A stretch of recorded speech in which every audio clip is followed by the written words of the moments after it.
Gaku Kata is a timid prodigy who made it into an elite school on scholarship, thanks to his genius with numbers. Ever since he was a kid, math was his entire world. Naturally, the school expected him to shine at the annual math Olympiad. But when the big day came, he froze completely blanked out and handed in an empty sheet. The next day, the furious principal and board grilled him. Their school had never lost the Olympiad before, and now Gaku had ruined that perfect record. All Gaku ever wanted was to become a great mathematician, but that one failure shattered his dream. Now, instead of solving equations, he's flipping noodles in the school cafeteria to support his dad while finishing his last 6 months at school. His coworker, listens to his sad story. She's surprised she'd heard he was the genius of the school, not some fallen star. O's chasing her own dream of a sports scholarship while working part-time, so she asks Gaku to tutor her nephew. But teaching isn't his thing. Cooking, though, that comes to him as naturally as breathing. One day, while he's cooking, Gaku accidentally splashes ketchup on his face. O freaks out, but he shrugs it off and keeps working. Just then, a hooded stranger wanders in, drawn by the smell of Gaku's cooking. O gets her staff meal, takes one bite, and nearly faints from how good it tastes. The hooded guy insists on trying some too, but when Gaku says it's for staff only, the guy just takes the plate, devours it, pats Gaku on the head like a dog, and walks away as if nothing happened. Later, Gaku is summoned again by the principal, who demands he enter the next Olympiad to redeem himself. But Gaku refuses. He's lost confidence and doesn't want to go through that humiliation again. Furious, the principal slams his desk. On his way out, Gaku bumps into the same hooded guy, now revealed as Kai, a 23-year-old prodigy chef with his own one-star restaurant. Kai is blunt.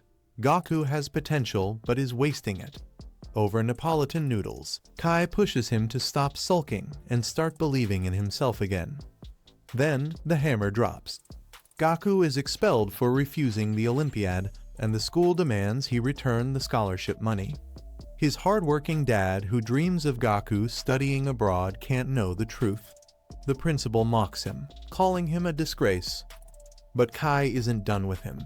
That evening, at a prestigious banquet, Kai forces Gaku into the kitchen to prepare Neapolitan for the school's VIP guests. Nervous and insecure, Gaku almost gives up. But thinking of his father's sacrifices, he pushes forward, adds his own twist to the noodles, and serves them. The guests are stunned. At first, they scoff at such a basic dish, but one bite later, their eyes widen. The flavors are nostalgic, comforting, and explosively delicious. Even the snobby critic who mocked it realizes he's already licked his plate clean. Meanwhile, the principal just sits there, baffled, wondering how on earth this simple boy and his ordinary noodles managed to steal the spotlight. Even though the guests were blown away by the Neapolitan, the principal just smirked to himself. He knew he was only using them, and he planned to ditch them soon enough. Still, after the meal, he politely asked everyone if they enjoyed it. The guests praised the dish, saying they never thought such a simple plate of noodles could move them like that. That's when Kai leaned forward and asked if they could call out the chef who made it. The principal agreed until his face went pale. Out walked Gaku, slowly and calmly. Kai took the chance to brag on his behalf. He explained that Gaku had already pushed Neapolitan noodles to their limit. He broke it down step by step. First sauté the onions until the Maillard reaction kicks in, then toss in bratwurst and bell peppers, and finally stir-fry the pasta with ketchup. But Gaku's real trick: he pushed the pasta to one side of the pan and poured the ketchup directly onto the other. That raised the ketchup's temperature faster, unlocking a richer tomato aroma.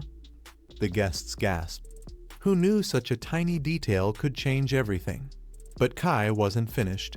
He revealed that whenever Gaku serves Western food, he even heats forks to exactly 45 degrees Celsius, making them perfectly warm to the touch. The guests were stunned. They admitted the forks had felt unusually comfortable and realized how much it boosted their dining experience. Kai kept hyping him up, while Gaku shifted uncomfortably under the spotlight. Gaku admitted he only discovered the trick after eating Kai's soggy Neapolitan, which had been a setup all along. The guests stared at him in disbelief, while the principal drenched in sweat.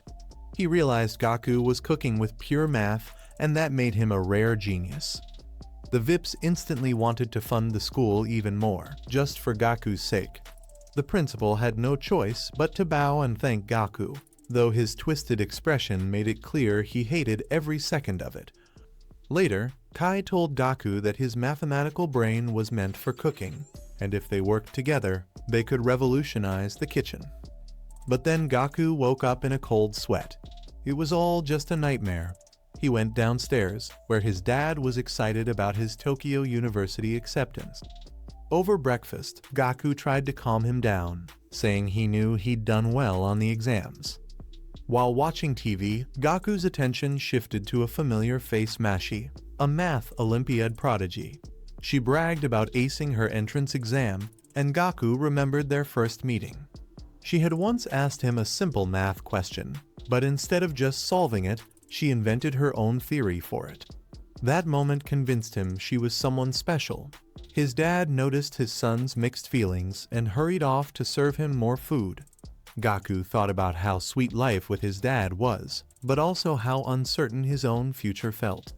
Finally, he told his dad he was heading into Tokyo to figure things out. After a long trip, Gaku arrived at Kai's restaurant, where he was greeted by Rona, the sous chef. She recognized him instantly as the Neapolitan genius and offered him wine. Everything in the restaurant, even the glasses and doorknobs, was carefully temperature controlled. She explained that Kai had spoken very highly of him, and she respected him for earning such rare praise. Rona then served him a beautifully plated dish, though she warned him bluntly, "This world isn't for someone like you. You're not ambitious enough to survive fine dining." But Gaku cut her off politely. "Stop talking.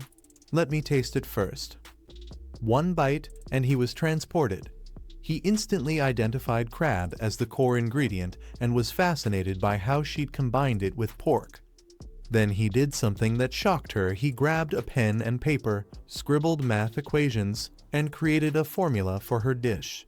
Every deduction was spot on. Rona smiled, testing him one last time about the crab, and Gaku nailed it. Crab roe. She was floored. At that moment, Kai stepped out, clapped Gaku on the back, and declared him a rookie chef. Rona and her colleague were stunned. Kai had never praised anyone like this. Gaku admitted that he hadn't felt this excited about math since he was a kid, and now cooking gave him a way to use it. He thanked Rona for inspiring him, even if he wasn't sure whether he truly wanted to be a chef. Just then, Congressman Wichai, one of the banquet guests, entered. He had been so impressed by Gaku's Neapolitan that he became a sponsor for the restaurant. Tonight was his family member's birthday, and he requested that Gaku personally cook for them. Kai shot Gaku a deadly serious look. "Don't screw this up." The door opened, and Gaku froze. The guest was none other than Mashi, his old Olympiad rival and Wichai's daughter. She recognized him immediately, shocked to see him here. Her father proudly introduced Gaku as the chef who made the legendary Neapolitan. Gaku panicked, but Kai urged him to own it. Mashi, however, was caught off guard. Cooking with math? Was he abandoning his dream of being a mathematician? Her father assumed she'd be impressed by this mathematical cooking, but she admitted something surprising. Ever since childhood, what fascinated her most wasn't math itself, but Gaku's way of thinking. One day, Musashi finally gathered the courage to approach Gaku and ask him a question. Back then, she was fascinated by the way his mind worked mathematically. He had this playful yet brilliant way of solving problems, and it almost looked like he was having fun doing it. But now, that spark is gone.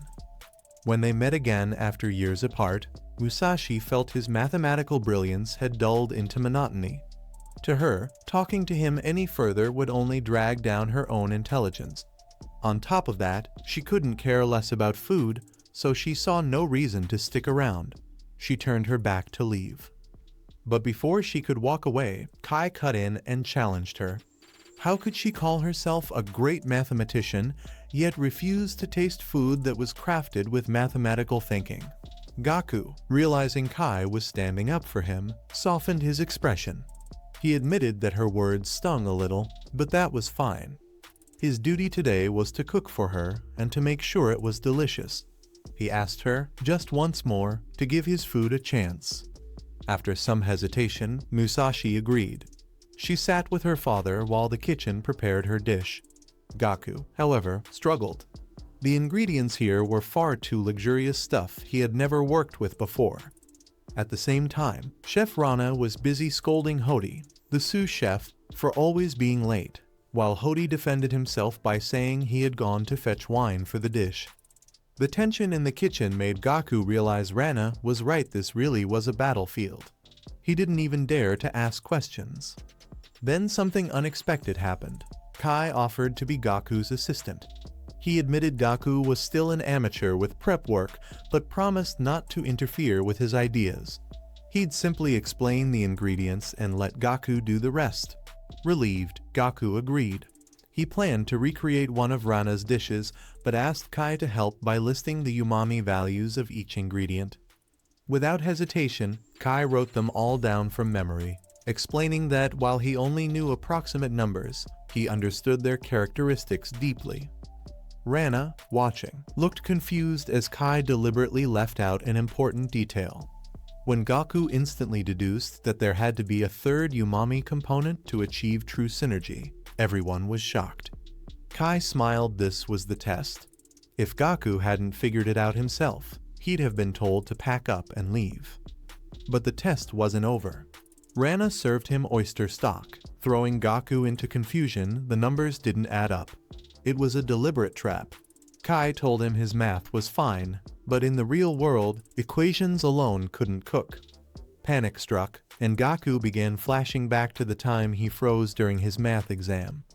Musashi, watching, shook her head and walked out, disappointed. Despite the pressure, Gaku refocused on an ingredient called tailfish. He believed it was the missing variable. Kai grinned. He had solved it.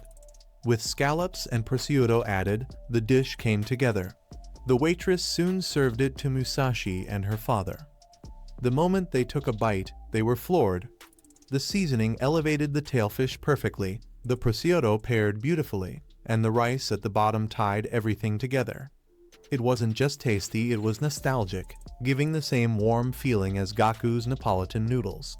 Musashi, moved, asked the name of the dish. Gaku smiled and said, "This is akazuk." It was a dish his father used to cook on special occasions. For the first time, Gaku realized cooking couldn't just rely on formulas and values, he had to trust his instincts. Musashi agreed, admitting that rigid logic kills creativity. Kai, however, reminded them both that cooking wasn't about the chef's opinion, but the diner's. Later, as the guests left, Gaku returned Musashi's forgotten notebook. She snatched it away with a cold expression, thanked him for the meal, and left. Her father scolded her for being so cold, but secretly, she had been idolizing Gaku all along and still carried a photo of them together. Back at the restaurant, Gaku asked Kai if he could work there after graduation. Cooking gave him the same spark math once had, and he wanted to chase that impulse. Kai questioned whether Gaku was abandoning his dream of mathematics. Gaku replied that he'd figure out how to explain it to his dad. Tokyo University would always be there, but this opportunity wouldn't. Hearing that, Kai shook his hand and welcomed him aboard. At graduation, the school buzzed with rumors Gaku had gotten into Tokyo University, one of the hardest schools in the nation, only to drop out immediately. Owoni asked if he was sure, reminding him she'd also be far away chasing sports. His father gave his blessing, telling him never to face hardships alone and that he'd always have a home. Gaku felt guilty for abandoning his father's dream, but hoped it would be worth it. In Tokyo, Gaku was absorbed in scribbling notes on people's habits when Kai arrived. Kai told him to slow down, work didn't start until tomorrow, and today he needed to find housing. They went to Kai's apartment, where Gaku was relieved by the affordable setup until Kai revealed it was actually his home, and Gaku would be living with him. That night, Kai cooked Neapolitan noodles. Gaku apologized, saying he should have cooked and at least wanted to handle chores. Kai waved off Gaku's concern. Nana, the maid, had already taken care of it. What mattered was the dish. If Gaku failed, he was useless and fired. The dish was Neapolitan, the one that started everything. Kai admitted Gaku's version had inspired him. Shocked, Gaku tasted Kai's. The noodles weren't dark red or heavy with tomato. Using his math brain, he discovered the hidden ingredient lobster. Yet, even with calculations, he couldn't explain its flavor. Kai smirked. Logic was useless here. That's why he wanted Gaku to open the door of truth through cooking, not formulas. His first test, satisfy every staff member in a week. Fail, and he was done. That afternoon, Nana gave him a plain white trainee uniform. Disappointed it wasn't the sleek black of TV chefs, he learned white was mandatory. In the kitchen, chefs worked at blistering speed. Nervous but confident, Gaku introduced himself. A chef tested him with diced and brunoised potatoes. At first, he succeeded, earning praise until a massive foreign chef glared at him. The kitchen, he realized, was international. When he asked their names, they refused. Kai entered, announcing a full lunch booking. The staff became a flawless machine. Gaku watched in awe until the same chef tossed his potato cuts. He'd panicked midway, leaving them uneven. "Go home," the chef said. Deflated, Gaku stumbled, fell, and spilled the platter. No one noticed. Humiliated, he stepped outside. His real weakness wasn't skill, it was stamina. Kai's warning, "Fail once and you're out," echoed, and his resolve reignited. Nana found him. It was time for staff meal. She saw his exhaustion, but he pushed on. Given access to all ingredients, he chose scraps, potatoes, carrots, corned beef, even peels. Na watched, skeptical. It looked plain, but smelled promising. When served, the staff were unimpressed until the aroma hit. They taste, and the critiques turn into praise. Gaku's stew earns praise for its depth and timing. But when asked why he chose something so simple, he says, "Because it's nourishing." Silence follows. He'd noticed how drained they looked and wanted warmth, not luxury. Still, only 2 votes rise. He fails. Kai warns, 1 week or he's out. Hody mocks him. Comfort food won't survive. Cooking is war. Gaku argues, "But you all said it was delicious." Hody calls him naive, too math-bound, his mistake being simplicity. 5 days later, Gaku's attempts with fancy ingredients flop. Hody berates him, and panic sets in. Then he sees a message from his dad, unanswered kindness that rattles him. At that moment, Womi visits on crutches. She admits she pushed too hard, tore her meniscus, and turned to cooking. She shares homemade miso. One taste floors him. They both feel comfort, and she cries. Inspired, Gaku asks to take her lunchbox to the restaurant. That night, while staff doubt him, he's already inside, modeling the dinner rush with math, moving with shocking efficiency. Hody admits he's impressed but warns data isn't enough, his body must learn. Gaku insists numbers will suffice, unsettling Hody. At staff meal, Gaku declares the theme, homesickness. He admits his mistake was serving plain Japanese meals, ignoring their diverse backgrounds. This time, he aims for a universal Japanese comfort dish. He serves stew again transformed. Beef tenderloin steeped in soy-rich broth. One bite stuns potato and meat stew reborn. A Chinese member is amazed it suits his palate. Another praises the melting beef and onion soy layers. Gaku explains the broth base. Kai details the water bath tenderloin at 56 degrees C, ensuring even flavor. Hody discovers black flecks burnt vegetables. Gaku reveals blackened potatoes, mashed skin and all, are the best seasoning. Outrageous, but delicious. Kai observes most chefs bend toward foreign tastes, but Gaku doubled down true Japanese stew, yet universally delicious. Gaku admits Kai's Neapolitan taught him stew shouldn't rely on nostalgia. Cooked at full potential, it could stand worldwide. His goal: prove stew's power to foreigners. The staff prank him, pretending disappointment before laughing. One by one, they reveal their names. Hody gives Gaku a staff jacket, thanking him for the best stew he's ever had. The others congratulate warmly. Kai, proud, reflects, Gaku has gone beyond math, into anthropology like Chef Yona, a mathematician turned Michelin chef who studied human taste as deeply as numbers. Kai wonders if Gaku has that same potential. The next day, Gaku brings Womi homemade food, thanking her for inspiring him. She suggests eating together in the park.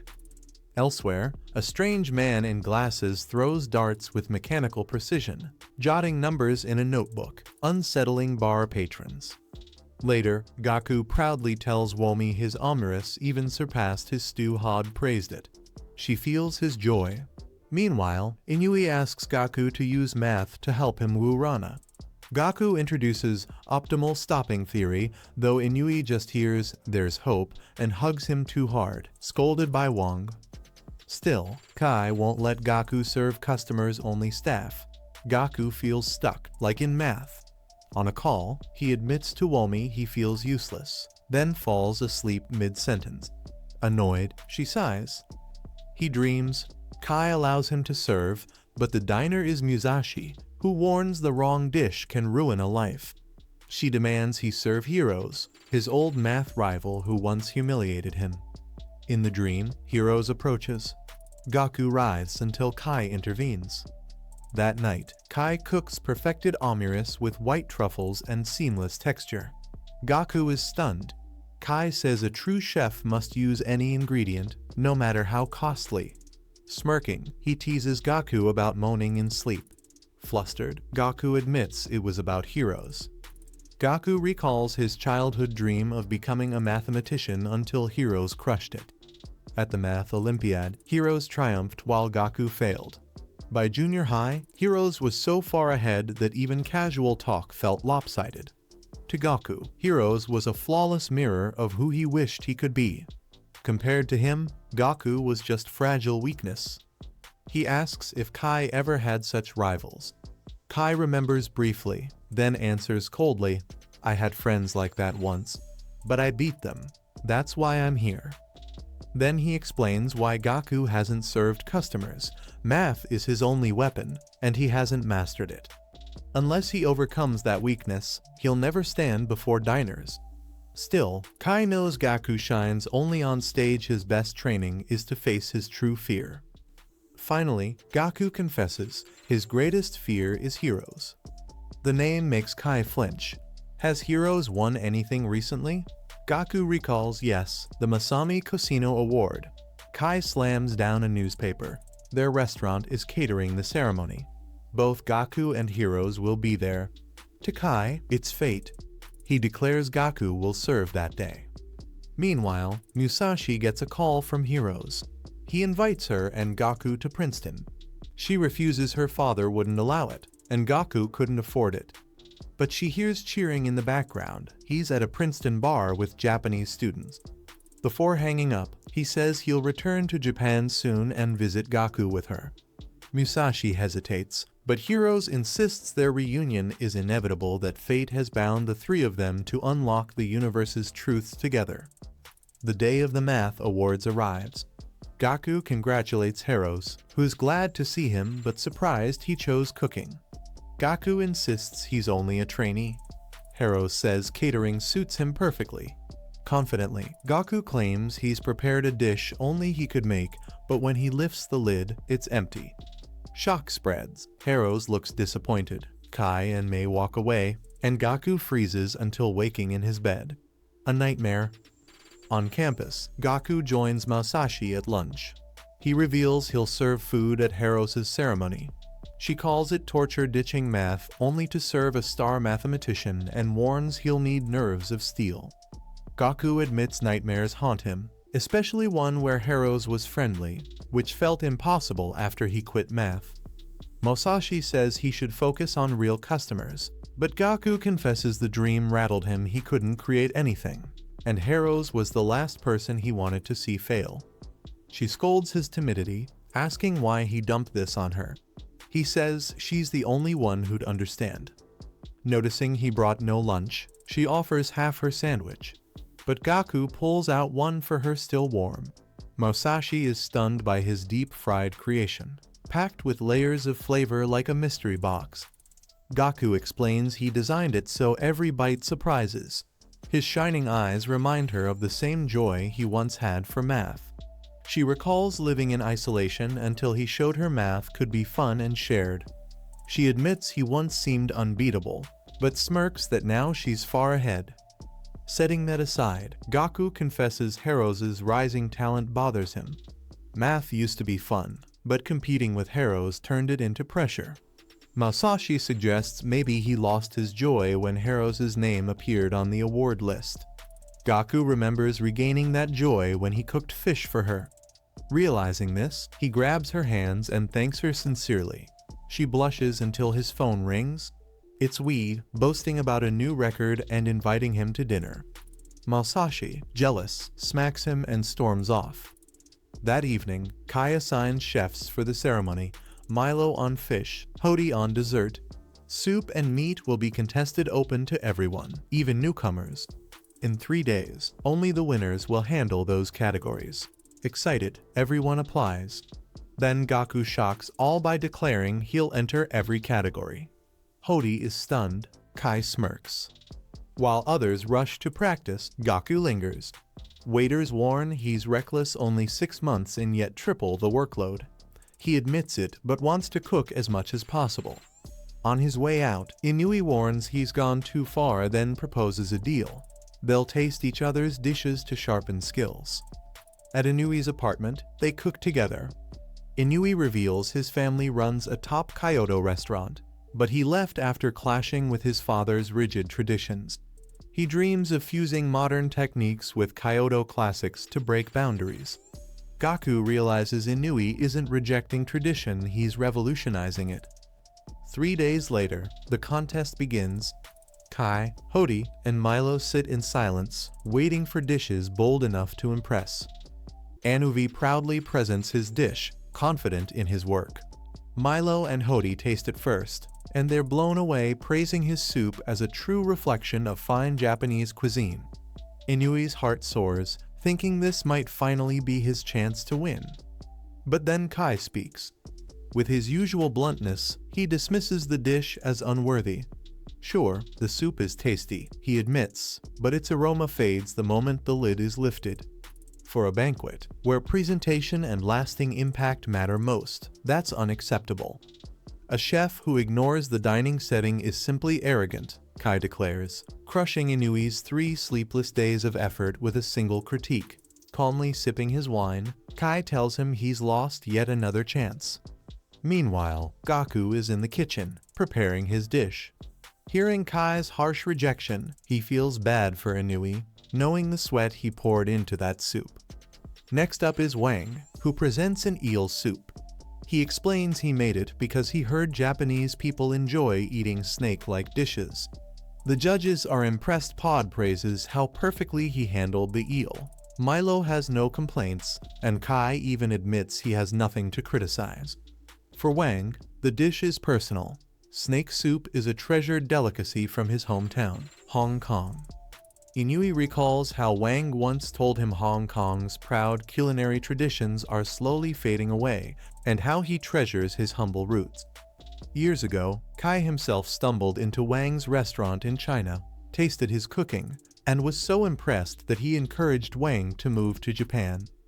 Now, seeing Wang praised, Gaku realizes that beneath his cold exterior, Wang has a story too. After receiving glowing reviews, Wang does something unexpected. He walks straight over to Gaku, his rival in the soup category. The tension rises. Then Kana steps forward with his dish. His story goes back to France, where he first encountered Kai. While sightseeing in Lyon, he dined at a restaurant where Kai worked as a sushi chef. At first, Kana scoffed at the idea of a Japanese chef cooking French cuisine, but after tasting Kai's food, he was left speechless. That moment inspired him to come to Japan and study under Kai. Milo loves Kana's dish, praising its harmony of flavors. Kana beams with joy until he notices that Kai, once again, looks utterly unimpressed. As Gaku struggles to finish his dish, Shishido steps up with his roasted chicken. It looks simple, but the judges know better. Pod praises the skill required to roast it perfectly, while Kai calls it an excellent celebratory dish. Carving it in front of guests would lift the whole atmosphere. Shishido bows, crediting his training under Kai. Unlike the others, he doesn't want independence. Skilled as he is, he'd rather follow Kai forever, refusing to reveal anything about his past with him. Meanwhile, Rana is plating her dish when Gaku asks why she works at Kai's restaurant. She avoids the question, but Nana interrupts, exposing her secret. Rana is the daughter of the man who originally owned the restaurant before Kai bought it. The truth stuns her. Years ago, her father mismanaged the restaurant into ruin. Kai, freshly returned to Japan, bought the place simply because he liked its location. Back then, Rana was just a part-timer, but Kai noticed her raw talent and let her stay on. Hearing Rana's story, Gaku guesses that Kai must have really liked her to let her keep working at the restaurant. Rana instantly shoots him a cold glare, accusing him of trying to mess with her in the middle of the competition. Cornering him against the wall, she snaps that he has no idea how hard she's worked, and now he's playing mind games. Gaku quickly denies it, saying that's not his intention. Gaku then adds that if she's here to learn from Kai and gain experience, that's actually a great reason. He also says he finally understands why everyone is so devoted to the restaurant. Rana isn't moved. She scowls and reminds him that when they first met, she told him he lacked ambition and wasn't cut out to be a chef, and she still stands by that. She points out how he entered more categories than anyone else yet doesn't even look nervous, which to her proves he isn't serious. But Gaku calmly replies that things are different now. He's not nervous anymore because he finally has real confidence. That stuns her. Finally, it's Gaku's turn to serve. Hoodie leans forward in anticipation. Everyone's curious because despite being a rookie, Gaku dared to enter all 3 categories. To their shock, he brings out just one dish, an appetizer made with couscous. Whispers ripple through the staff. If it took him this long to prepare a single plate, how could he possibly handle a real event? Kai steps in, explaining the history of couscous, surprised that Gaku chose something so unfamiliar to Japanese cuisine. Gaku answers that he remembered Kai's advice: never limit yourself and always use as many ingredients as you can. Despite his slowness, Kai is intrigued and wants to taste it. Hody tries first. His eyes widen delicious, with a refreshing aroma. Milo and Kai agree, saying the flavor exceeded expectations. Gaku explains his process in detail, shocking the judges. Still, they worry it's too light to win since it lacks a strong impact.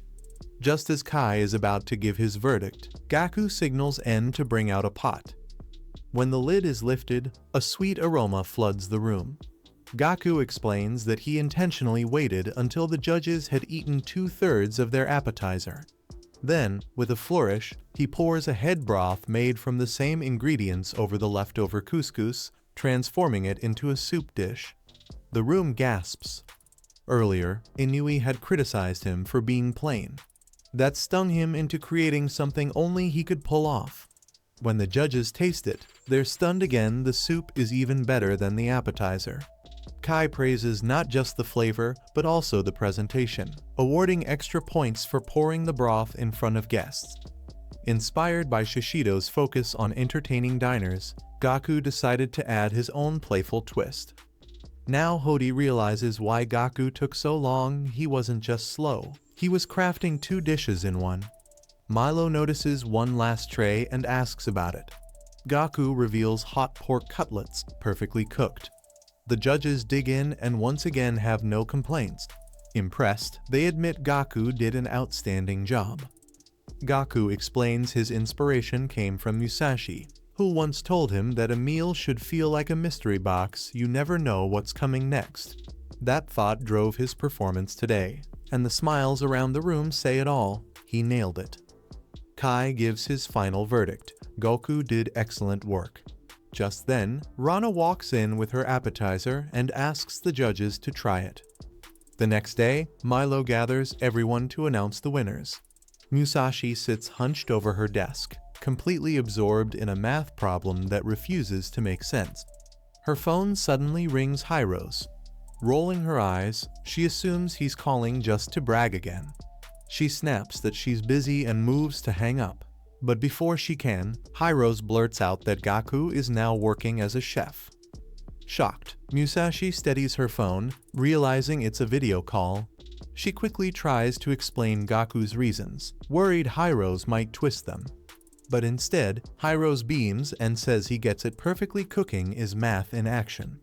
According to him, Gaku is destined to be his assistant. Musashi jumps to defend Gaku, but Hiro's bulldozes over her words, promising to see them both by the end of the year. His smug tone makes her skin crawl. Summoning her courage, she declares she'd never be his assistant, only for Hiro's to casually propose marriage. He argues that since their lives revolve around math, tying the knot is simply logical. Musashi is floored. To Hiro's, kindness is just another equation, impossible to decipher. She squats down, overwhelmed. Then, as if to rub salt in the wound, Hiro's flashes his notebook on screen, showing that he's already solved the very equation she was struggling with. He ends the call, leaving Musashi stunned and breathless. She realizes the only way Gaku can prove himself is by serving a dish so brilliant it even impresses Hiro's at the award ceremony. Meanwhile, in the kitchen, the competition results are revealed. Gaku's heart sinks when his name is missing from the winners' board. Ran Na and Wang Kai celebrate instead. After pouring everything into his 3 dishes, he feels crushed. But before despair swallows him whole, Kai writes Gaku's name under the dessert category. Gaku is furious desserts aren't his thing. He storms into his room, ignoring Kai's calls. Kai patiently explains through the door the basics of pastry work, like scooping ice cream evenly. Finally, Gaku explodes, confronting Kai directly. He accuses him of breaking promises and shoving him into desserts despite all his hard work. At that moment, Milo dramatically drops in literally from the rooftop, siding with Gaku. He admits he admires him deeply but says everyone pushes him hard because they know he's capable of greatness. Gaku, frustrated, demands to know why his clever 3-course idea was rejected. Milo answers bluntly, because anyone could have made it. Kai steps in, explaining that Gaku has something no one else does: mathematics as a weapon. But his recent cooking abandoned that. If he just cooks like everyone else, he's wasting his potential. The words hit Gaku like a hammer. Knees buckling, he asks why, if they value him so much, they stuck him with desserts. With no clear answer, he bolts out, devastated. Later that night, he sits alone in a diner, ready to quit and go home. He remembers his dad's words that it's okay to return if things get too heavy. Pulling out his phone to buy a ticket, he notices a flood of unread messages from Romy, guilt stabbing him.